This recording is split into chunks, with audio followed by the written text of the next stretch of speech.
c'est si délicieux.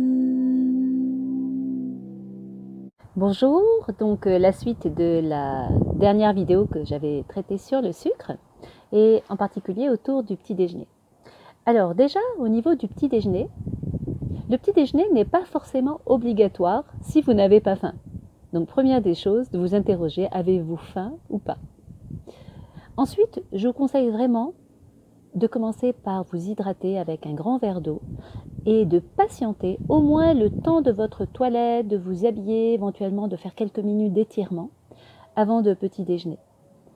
Parce qu'en fait, le système digestif a aussi besoin de se remettre en mouvement tranquillement. Également, pensez que vous avez la possibilité de décaler votre petit déjeuner dans la matinée. Si c'est le cas, si c'est possible pour vous et si vous n'avez pas faim le matin, pourquoi manger le matin? Et cela vous aidera à avoir d'ailleurs moins faim à midi. Alors que si vous mangez sans faim le matin, vous aurez très faim à midi et ce petit déjeuner n'aura finalement pas servi à grand chose puisque vous n'aviez pas faim. Pour les enfants d'ailleurs c'est pareil, s'ils peuvent apporter quelque chose avec eux dans la matinée, eh bien c'est mieux que de manger inutilement beaucoup de choses au petit déjeuner.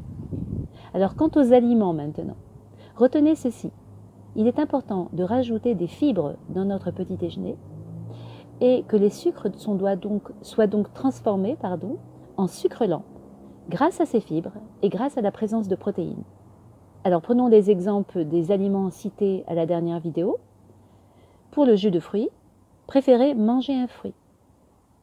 Pour le pain, même si vous aimez garder la baguette qui n'a pas du tout de fibres, pensez à rajouter au moins des protéines, par exemple sous forme de jambon, de fromage, une omelette à côté. Et vous pouvez mettre du beurre bien sûr sur votre pain, mais évitez quand même la confiture, ou alors mettez-en sur une des tartines, et pas sur l'autre. Sur l'autre, préférez y mettre le fromage ou le jambon. Et vous pouvez même rajouter à côté quelques amandes ou noisettes qui rajouteront des fibres et encore des protéines végétales.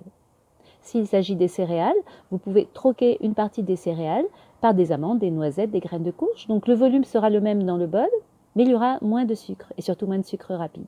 Et plus de fibres et plus de protéines. Vous pouvez également faire des crêpes.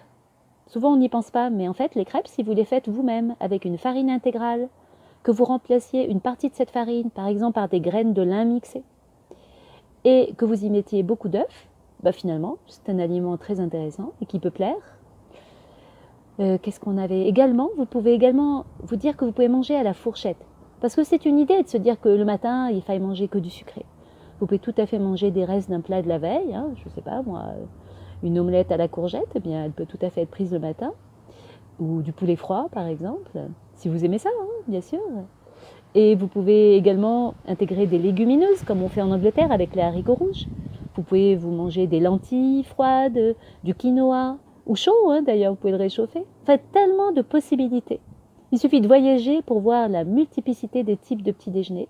Et très souvent, les repas traditionnels, d'ailleurs, dans les pays traditionnels, ne sont pas pris tôt le matin, puisque les gens vont d'abord travailler, et ils prennent un vrai repas, finalement, quand ils reviennent du travail vers 8h ou 9h. Donc peut-être que cela peut vous inspirer. Et puis vous verrez que c'est vraiment délicieux de manger ce type d'aliments, de découvrir peut-être, tester au moins. À bientôt!